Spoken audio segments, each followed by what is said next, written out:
कामरसपूर्णसुधाब्धे कामकोटिपीठाधिपते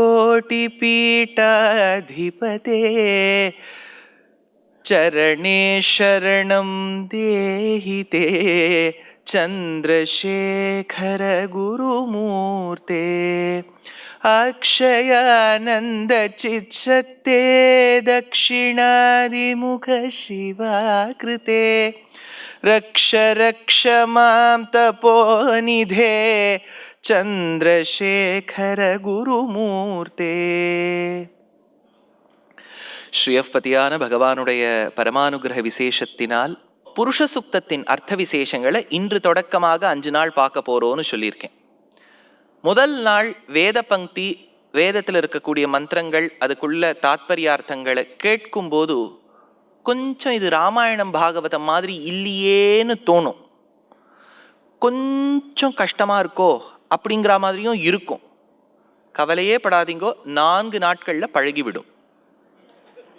அப்படியே இனிமே நீங்க அப்புறம் ராமாயணம் எல்லாம் கேட்கும்போது இது என்ன இவ்வளவு சர்வசாதாரணமா சொல்றாரு அப்படின்னு தோணும். இந்த வேதத்தை கேட்டு கேட்டு எல்லாமே ஈஸியா இருக்கும்னு நம்ம சனாதன தர்மத்துல எடுத்துக்க முடியாது. அந்த மாதிரி பெரியவாள்லாம் எழுதி வைக்கல. There are tongue twisters, there are things that give a lot of work to our minds. அதனால கொஞ்சம் மெனக்கெட்டு கேட்கணும்னு ஒரு ஆசை அவா. புருஷ சூக்தத்தின் அர்த்த விசேஷங்களை பார்க்கறதுக்கு முன்னாடி, அதாவது இதுல 18 மந்திரங்கள் கிருஷ்ண யஜுர்வேதத்துக்கு அடங்கிய புருஷ சூக்தத்துல இருக்கு. சஹஸ்ர சீருஷா புருஷா தொடங்கி 18வது மந்திரமீராக கிருஷ்ண யஜுர்வேதத்தில் உள்ளது. அதை தான் ரொம்ப சுப்பிரசித்தமா லோகத்துல நம்ம எல்லாரும் பாராயணம் பண்ணிட்டு வரோம். ஆனா இது அத்தனை வேதத்திலும் இருக்கு. அதுல எவ்வளவு மந்திரங்கள் இருக்குங்கிறதெல்லாம் அப்பப்போ நான் சொல்றேன். அதுக்கு முன்னாடி ஒரு பேஸ போட்டுடணும். ஏன்னா இப்போ சட்டின் புருஷ சுக்தத்தின் முதல் மந்திரத்தை பார்க்கலாமா அப்படின்னு இது கிளாஸ் ரூம் டெமான்ஸ்ட்ரேஷன் மாதிரி ஆயிடும். உபன்யாசம்னா விரித்துரைக்க வேண்டும். தெரிஞ்சவாளுக்கு ஏற்கனவே எல்லா விஷயமும் உங்களுக்கு தெரியும், உங்களுக்கு தெரியாதது எதுவுமே இல்லை அப்படின்னு நான் சொல்லிட்டேன்னு வச்சுக்கோ, என்ன கூட்டிருக்கவே வேண்டாம். நான் தெரிஞ்சதையும் சொல்லணும், தெரியாததையும் சொல்லணும். 1. 2வது வந்திருக்கிறவாளுக்கு இதெல்லாம் தெரியும்னு நான் அசியூமம் பண்ணிக்க கூடாது. There will be people who may be new to the topic. அதனால ஒரு ஃபவுண்டேஷனை போட்டுட்டோன்னு வச்சுங்க, அப்புறம் நம்ம மென்மேலும் கட்டடம் கட்டிண்டே போகலாம். வேதங்கள் எவ்வளவு? முதல்ல ஆரம்பிக்கும் போது கேள்வியில் ஆரம்பிச்சிருவேன். 4 வேதம் கரெக்டா? 5வது வேதம் ஏதாவது இருக்கா? அப்பா எல்லாம் பாயிண்ட்ல கேள்வி பாருங்க. 5வது வேதம்னு ஒன்று இருந்தால் அது மகாபாரதமாக இருக்கும். ஏன்னா 4 வேதத்தில் இருக்கக்கூடிய சாரம் அத்தனையும் ஸ்ரீ மகாபாரதத்துல இருக்கு அப்படிங்கிறது பெரியவா சொல்வா. வேதமே மருவி ராமாயணமா வந்துடுத்துன்னு நம்ம உபோத்காத்தத்துல சொல்லுவோம். என்ன எடுத்து வேதத்துல பிரதிபாத்தியன்னா வேதத்தால சொல்லப்பட்டவன் பகவான். பெருமாள் திருவடிவாரத்துல வேதங்கள்லாம் இருந்துதான். தேவர்கள் பிரார்த்தனை பண்ணா, பெருமாளே இந்த ராவணனுடைய படுத்தல் தாங்க முடியல, நீ அவதரிக்க வேண்டும். அப்போ பெருமாள் சொன்னார், சித்த கந்தர்வ யக்ஷாஸ்ச ததஸ்துவாம் சரணம் கதாஹா, கவலையே படாதீங்கோள், நான் அவதரிக்கிறேன். வேதத்துல சொல்லப்பட்டவன் பெருமாள் நான் ராமனாக பிறக்கின்றேன்னு சொல்லிவிட்டார். இப்போ வேதம் அவரை நம்பின்னு வந்திருக்கு. நம்ம சில பேர் ஆத்துக்கு போவோம், அவ இருப்பாங்கிறத நம்பி போவோம். அவாத்துக்கு போனோம்னா அவ என்ன சொல்லுவா, எனக்கு கொஞ்சம் காரியமா வெளியில போகணும், வீட்டை பார்த்துக்கணும், நம்மகிட்ட விட்டுட்டு போயிடுவா. அந்த மாதிரி வேதத்துல சொல்லப்பட்டவன் சாக்ஷாத் எம்பெருமான். அப்பேற்பட்ட சாக்ஷாத் எம்பெருமானை நம்பி வேதங்கள் இருக்கு. ஆனா வேதத்துல சொல்லப்பட்ட பகவான் நான் ராமனா பிறக்கிறேன்னு பூமியில பிறக்கிறேன்னு விட்டார். அப்ப வேதங்கள் சொல்லித்தான், ஒன்ன நம்பிதானே நாங்க வைகுண்டத்துல இருக்கோம். அப்ப நாங்கள் யாராக பிறப்பது? வேதத்துல சொல்லப்பட்ட நீ ராமனாக பிறந்து விட்டாய். வேதங்கள் நாங்கள் யாராக பிறப்பது? ராமாயணமா பிறந்துருங்கோன்னாராம் பெருமாள். வேதவேத்யே பரே பும்சி ஜாதே தசரதாத்மஜே வேத பிராச்சேதசா தாசீத் சாக்ஷாத் ராமாயணாத்மனா. 4 வேதங்கள் வேறல்ல, ராமாயணம் வேறல்ல. 4 வேதத்தின் சாரம் வேறல்ல, மகாபாரதம் வேறல்ல. அதனால நம்ம இதிகாச சிரேஷ்டமான ராமாயணமோ மகாபாரதமோ 2மே வேதத்தின் சாரம்தான். ஆனா இதெல்லாம் 5வது வேதம் 6வது வேதம்னு பொதுவா இது பெருமைக்காக சொல்றதே ஒழிய வேதங்கள் எவ்வளவுன்னு கேட்டா நீங்கள்லாம் 4 அப்படின்னு சொல்றேன். கரெக்டா? நீங்க பிராச்சீன புஸ்தகத்தை எதை வேணாலும் புரட்டி பாருங்கோ, த்ரைன்னு பேர், வேத த்ரை. த்ரைனா 3 வேதம்பா. ஐயோ என்ன சார் இது, 4 எப்போ டிஸ்கவுண்ட் ஆகி 3 ஆச்சு அப்படின்னா, இப்ப வேதம் எப்படி பிரணவார்த்தத்தை சொல்றது? ஏன்னா நம்ம என்ன சொல்றோம், வேதத்தின் சாரம் தான் பிரணவம்ங்கிறோம். பிரணவம்னா யாரு? ஓம்காரம். அதை என்னன்னு சொல்லிடக்கூடாது வாயை திறந்து சதஸ்ல. அது ஒரே சீக்ரெட்டா வச்சிருக்கா நம்ம பெரியவாள்லாம். அதான் அது தெரியுமோ பிரணவம், அந்த பிரணவம் தான் அப்படின்பா. அதனால ஓம்காரம் பிரணவமானது தான் வேதத்தின் சாரம். இதெல்லாம் நீங்க கேள்விப்பட்டிருப்பீங்க, வேதத்தோட சாரம் தான் பிரணவம்னு. அது எப்படி சார் வேதத்தின் சாரமாச்சுன்னு ஒரு கேள்வி இருக்கா? இந்த பிரணவத்துக்கு 3 சவுண்ட் இருக்கு. நீங்க கொஞ்சம் கூர்ந்து கவனிச்சேன்னா நல்லா புரியும். அகார உக்கார மகாரங்கள், அ உ ம 3 சவுண்ட் இருக்கு. இதை நீங்க மாத்தி சொல்லிடக்கூடாது. அகார உக்கார மகாரங்கள். திருப்பானாழ்வார்னு ஒரு ஆழ்வார் ஸ்ரீரங்கநாதன் மீது ஒரு பிரபந்தம் பாடினார். அமலநாதி பிரான் அப்படின்னு பேர். இந்த அமலநாதி பிரானுக்கு ரொம்ப குறைச்சல் பாசுரங்கள் தான். ரங்கநாதரை பாடுறார். முதல் பாசுரம் என்ன? அமலநாதி பிரான் அடியார்க்கெம்மை ஆட்படுத்திய விமலன் அப்படிங்கிறது முதல் பாசுரம். ரெண்டாவது உவந்த உள்ளத்தனாய் உலகமளன் தண்டமுற, ரெண்டாவது பாசுரம். மூணாவது பாசுரம் மந்திபாய் வடவேங்கட மாமலை வானவர்கள் சந்தி செய்ய நின்னான் அரங்கத்தரவின் அணையான். 3 பாசுரம் சொல்லிட்டேன்னா, முதல் பாசுரம் அமலநாதி பிரான், ரெண்டாவது பாசுரம் உவந்த உள்ளத்தனாய், மூணாவது பாசுரம் மந்திபாய். அமலன், உவந்த, மந்தி, அ உ ம வரிசைய அகார உகார மகாரங்கள் பிரணவத்தை சொல்லிவிட்டார். நம்மாழ்வார் மாத்தி சொன்னார். அதாவது உயர்வர உயர்நலம் உடையவன் எவனவன், மயர்வர மதிநலம் அருளினன் எவனவன், அயர்வரும் அமரர்கள் அதிபதி எவனவன். உயர்வர மயர்வர அமரர்கள். அடுத்தா அ உ ம திருப்பி போட்டிருக்கார் ஆழ்வார். இப்ப ராமாயணத்துல பார்ப்போம். ராமர் முன்னாடி நடந்து போறார், நடுவில் சீதை, பின்னாடி லக்ஷ்மணன். கரெக்டா? அப்படின்னா ராமர் முன்னாடி நடக்கிறார், நடுவில் சீதை, பின்னாடி லக்ஷ்மணன். நீங்க பல சலச்சித்திரங்கள்ல இவ வரிசைய பார்த்திருப்பேள். இல்ல ஒரு சூக்ஷ்மம் சொல்றேன், இதெல்லாம் trivia, not related to the topic. உங்களுக்கு ஒரு விஷயம் சொல்றேன். அயோத்தியா காண்டத்துல நடக்கும் போது முன்னாடி லக்ஷ்மணன் நடப்பார், நடுவில் சீதை, பின்னாடி ராமர். ஆரண்யா காண்டத்துல நடக்கும்போது முன்னாடி ராமர், நடுவில் சீதை, பின்னாடி லக்ஷ்மணன். சார் அங்க எதுக்கு லக்ஷ்மணனை முன்னாடி விட்டுட்டு ராமர் கடைசியா நடந்தார்? அதுக்கு ஒரு அர்த்தம் சொல்றா ஸ்ரீமத் ராமாயணத்துல. அயோத்தியா காண்டத்தின் முடிவில் அவ காட்டுக்குள்ள போகும்போது பரத்வாஜருங்கிற ரிஷியின் ஆசிரமத்துக்கு போறா. குஹப்பெருமானுங்கிற அந்த பக்தோத்தமன், பாகவதோத்தமனின் குட்டிலுக்கு போறா சிங்கிவேரபுரத்துல. சுதீக்ஷ்ணர், ஷரபங்கர், அகஸ்தியர், வால்மீகி போன்ற மகரிஷிகள், அத்ரி, அனசூயா இவ ஆசிரமத்துக்கெல்லாம் போறா. இதெல்லாம் பாகவத சமாகமம். பொதுவா நமக்கு தெரிஞ்சவா, இப்ப பாட்டியாத்துக்கு போறோம், சித்தியாத்துக்கு போறோம், நம்மாத்து குழந்தை என்ன பண்ணுவோம்? அந்த குழந்தை கிடுகிடுன்னு முன்னாடி ஓடிடும். ஐயோ சித்தி பாட்டின்னு முன்னாடி ஓடும். அப்போ குழந்தைய தைரியமா நம்பி முன்னாடி விட்டுருவோம். நீ போய் அவளோட அரவணைத்துக்கொள், கட்டிக்கோ, முத்தங்குடு சொல்லிடுவோம். இதே புது இடமா இருக்கு, ஏதோ ஒரு பெரிய நீங்க சஃபாரிக்கு போறேள், ஆப்பிரிக்கால கென்யால ரொம்ப அழகா சஃபாரி காமிக்கிறா, நீங்க என்ன பண்ணுவீள்? நீங்க முன்னாடி நடப்பேள், குழந்தைய பின்னாடி வச்சுப்பேள். பாகவதோத்தமர்களை பார்க்கும்போது ராமர் என்ன பண்ணிட்டார்? குழந்தாய் லக்ஷ்மணா நீ முன்னாடி நடோன்னு சொல்லிவிட்டார். பின்னாடி சூர்பனகை கரன் தூஷணன் வரும்போது நான் முன்னாடி போறேன், நீ பின்னாடி இருன்னு சொன்னாராம். இதெல்லாம் ராமாயணத்துல சூக்ஷ்மமான விஷயங்கள்.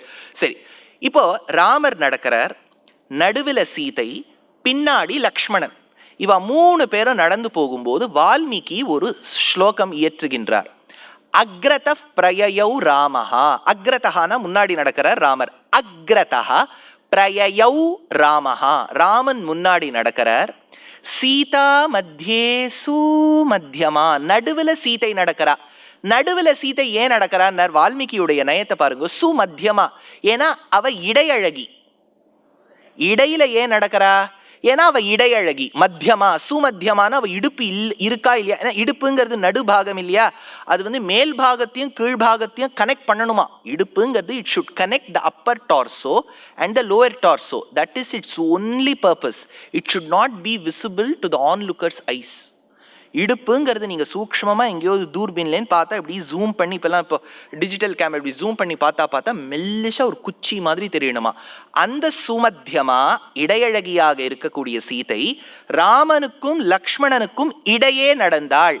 சீதா மத்தியேசு மத்தியமா. பிருஷ்டதஸ்து தனுஷ் பாணிகி, உறங்கா வில்லியாக இருந்த, உறங்கா வில்லினா வில்லை ஏந்தினவன் வில்லி. உறங்கா வில்லி, எப்பவுமே உறங்க மாட்டார், உறங்கா வில்லியாக இருந்தவர், ராஜாவுக்கு இளவரசனை போல் இருந்தவர். இளம் கோ, லக்ஷ்மணனுக்கு இளங்கோன்னு பேர். இளங்கோன்னு சொல்றோம் இல்லையா? இளங்கோனா இளையவன் அர்த்தம். இளைய பெருமாள் பின்னாடி நடந்தார். பிருஷ்டதஸ்து தனுஷ்பாணிஹி, தனுஷோட நடந்தார். லக்ஷ்மணஹா அனுஜகாம, கூட நடந்தார். கூட நடந்தார்னா என்ன அர்த்தம்? ஏன் சார் கூட நடந்தார்னு சொல்லணுமானா இப்ப பல பேர் கிளம்பி போயிடுவா. இப்ப பெரிய திருவிழான்னு வச்சுக்கோ, கூட நடக்கவே மாட்டா, எங்கேயாவது நடந்துன்னு வருவா. அதனால அனுஜகாமஹா, கூடவே நடந்தார். இந்த ஸ்லோகம் புரிஞ்சு கொடுத்தா இப்போ மறுபடியும் பாருங்க. அக்ரத பிரயயௌ ராமஹா, ராமன் அக்ரதனாக நடந்தார். சீதா மத்தியே சு மத்தியமா, சூனா எப்படி ஃபார்ம் பண்ணுவேள்? ச பிளஸ் உ இஸ் சு. அப்படின்னா ராமருக்கு அக்ரதஹ அ, சீதாக்கு உ. லக்ஷ்மணஹா மகாரம் அ உ ம, பிரணவத்துக்கு கால் முளைச்சா மாதிரி 3 பேரும் நடந்து போனான்னு வால்மீகி எடுக்கிறார். ரங்கநாதன், அந்த ராமர் வழிபட்ட எம்பெருமான் யார்? ரங்கநாதன். ரங்கநாதனை பாடும்போது திருப்பானாழ்வார் அமலன் உவந்த மந்தி அ உ ம, அப்படின்னா பிரணவத்தில் இருக்கக்கூடிய அகார உகார மகாரங்கள் இந்த பிரபந்தத்திலையும் ராமாயணத்திலையும் இருக்கு. வேதத்தின் சாரம் தான் பிரணவம்னு சொல்றோம். அது ஏன் வேதத்தின் சாரமாச்சுங்கிற ஒரு விஷயத்தை சொல்ல போறேன். நுட்பமான விஷயம் புரிஞ்சுக்குங்க. இப்போ ரிக்வேதம் எப்படி ஆரம்பிக்கிறது அப்படின்னா அக்னிமீளே புரோஹீதம் அப்படின்னு ஆரம்பிக்கிறது. அக்னிமீளே அகாரத்தில் ஆரம்பிக்கிறதா? எப்படி முடியறது? சமானமஸ்து ஓமனோ யதாவஹா சுசஹா சதி இ, அப்படின்னா அகாரத்தில் ஆரம்பிச்சு இ முடியறது ரிக்வேதம். கவனிச்சுட்டு கேளா, முதல் மந்திரம் அகாரத்தில் ஆரம்பிக்கிறது. சுசஹா சதி இ, இகாரத்தில் முடியறது ரிக்வேதம். இப்போ யஜுர்வேதம் எதில் ஆரம்பிக்கிறதுன்னு பார்க்கறான். இஷேத்வோர் ஜேத்வா இ, இகாரத்தில் ஆரம்பிக்கிறது. முடியும் போது சமுத்ரோ பந்துஹு, உகாரத்தில் முடியறது. அப்படின்னா யஜுர்வேதம் இல ஆரம்பிச்சு உல முடியறது.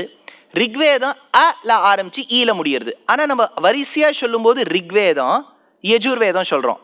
நல்லா புரிஞ்சுக்கோ. ரிக்வேதம் அல ஆரம்பிச்சு இல முடியறதா?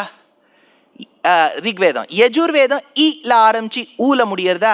அப்ப நம்ம மேத்ஸ்ல என்ன பண்ணிடுவோம்? இந்த ஈய ஒன்னா சேர்த்தோம்னா எதுல ஆரம்பிச்சு எதுல முடியறது? ரிக்கும் யஜுரும் ஆல ஆரம்பிச்சு ஊல முடிஞ்சுடுத்து. அக்காரத்திலேருந்து ஆரம்பிச்சு உக்காரம் வந்துடுத்து. இப்போ சாமவேதம் எப்படி வருதுன்னு பார்க்கலாம். சாமவேதத்துல அக்ன ஆ அப்படின்னு ஆரம்பிக்கிறது. அக்ன அகாரத்தில் ஆரம்பிக்கிறது. முடியும் போது ஸ்வஸ்தினோ ப்ருஹஸ்பதிர் ததாது உல முடியறது. சாமவேதம் ஆல ஆரம்பிச்சு ஊல முடியறது. ரிக்வேத யஜுர்வேதங்கள் அகாரத்தில் ஆரம்பிச்சு உக்காரத்தில் முடியறது. ஆ டு உ. குழப்பமா இருக்கா? இல்ல இப்படியே போயிட்டு இருக்கே சுவாமி. அதனால ரிக் யஜுர்வேதத்தின் சேர்த்தி ஆல ஆரம்பிச்சு ஊல முடியறது. சாமவேதம் ஆல ஆரம்பிச்சு ஊல முடியறது. ஆனா பிரணவத்துல அ உ மா வரணும். மா எங்கேருந்து வரும்னு உங்களுக்கு ஒரு கேள்வி வரும். ஏன்னா இது மா வந்தால்தான் வேதத்தின் சாரம் பிரணவம்னு சொல்ல முடியும். இப்ப சாமவேதம் சங்கீத ரூபேண தான் இருக்கு. சங்கீதத்தை இப்போ இங்கே சங்கீத சாஸ்திரத்தில் பரிச்சயம் இருக்கக்கூடிய வித்வான்கள் விதுஷிகள் நீங்கள் பல பேர் இருப்பேள்.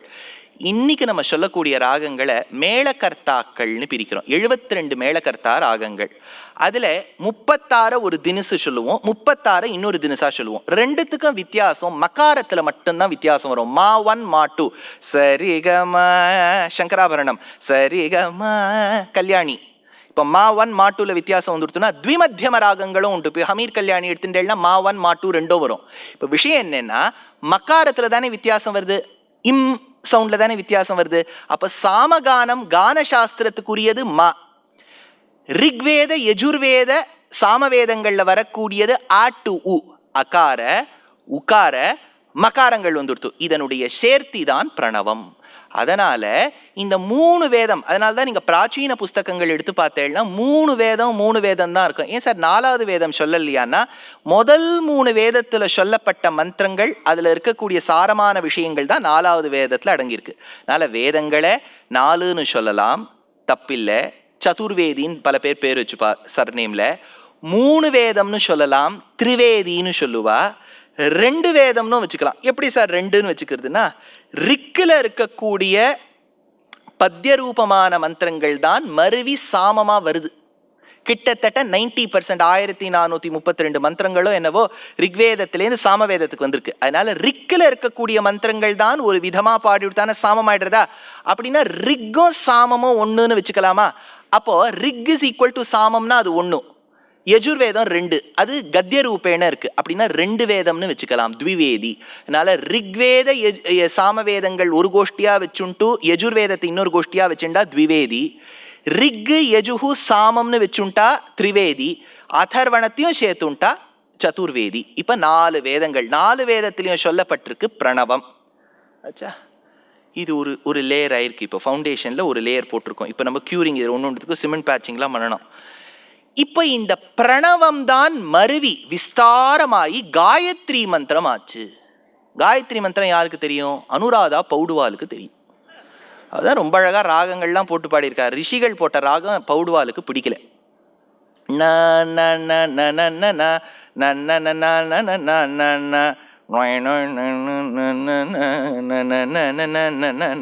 காயந்தம் திராயதி இது காயத்ரி, பாட வேண்டிய விதத்தில் பாடி அப்பேற்பட்டவன் பாடினால்தான் அந்த காயத்ரி அவனை ரட்சிக்கும்னு சொல்றா. அதனால காயத்ரி நம்ம டியூன் பாவம் மெனக்கெட வேண்டாம். அனுராதா பண்ணது தப்புன்னு நான் சொல்ல வரல, நம்ம மெனக்கெட வேண்டாம். வேதத்துக்கு அந்த வேதாச்சாரியரே டியூன் எல்லாம் போட்டு கொடுத்துட்டார்.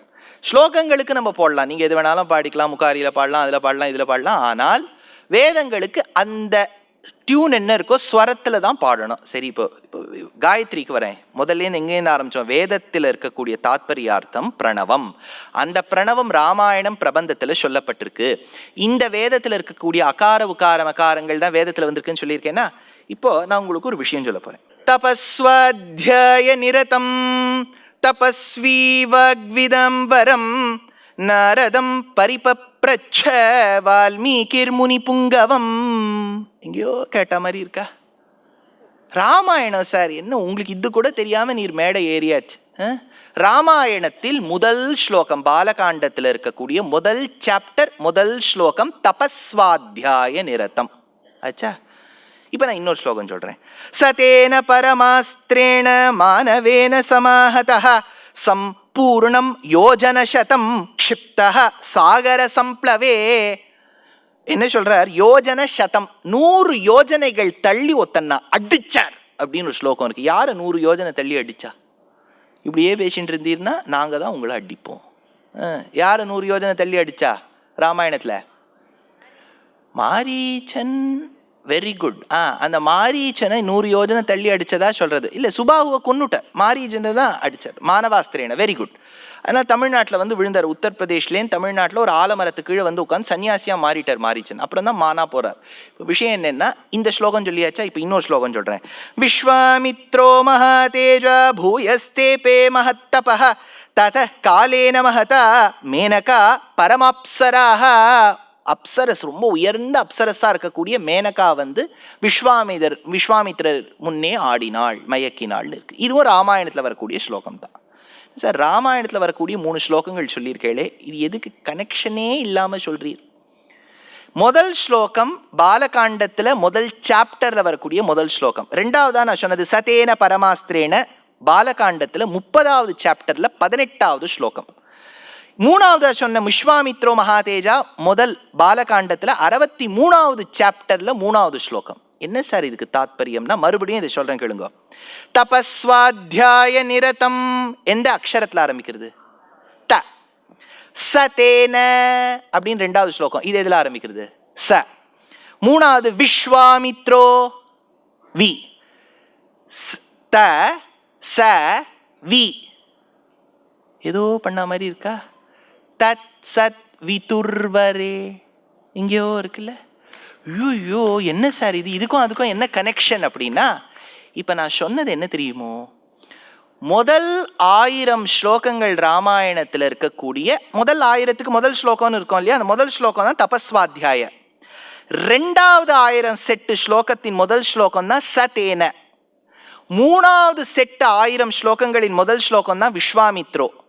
அந்த மாதிரி நீங்க ஒரு செட்டும் எடுத்தேன்னா காயத்ரி மந்திரத்தோட அப்படியே அக்ஷரம் 24 வரைக்கும் வந்துடும். அதனால தான் காயத்ரி ராமாயணம்னு பேரு. காயத்ரீம் சந்தசாம் மாதா. ராமானுஜர் 18 அர்த்த விசேஷங்கள் கத்துண்டார். பாஹ்யக்ஷேபா கலார்த்தா பவபயம் சத்விருத்தம் ஆச்சாரியவத்தா காயத்ரி அர்த்தா ஹிதமுச்சிதபரம் தத்துவ அர்த்தாம்ஸ்ச பஞ்ச கார்பண்யம் சேஷபாவா கடக விதிபலம் பாரதந்திரியம் ததா தது காஷ்டாகால பிரதீக்ஷா வசதி பதமிதி பிராகு அஷ்டாதசார்த்தான்.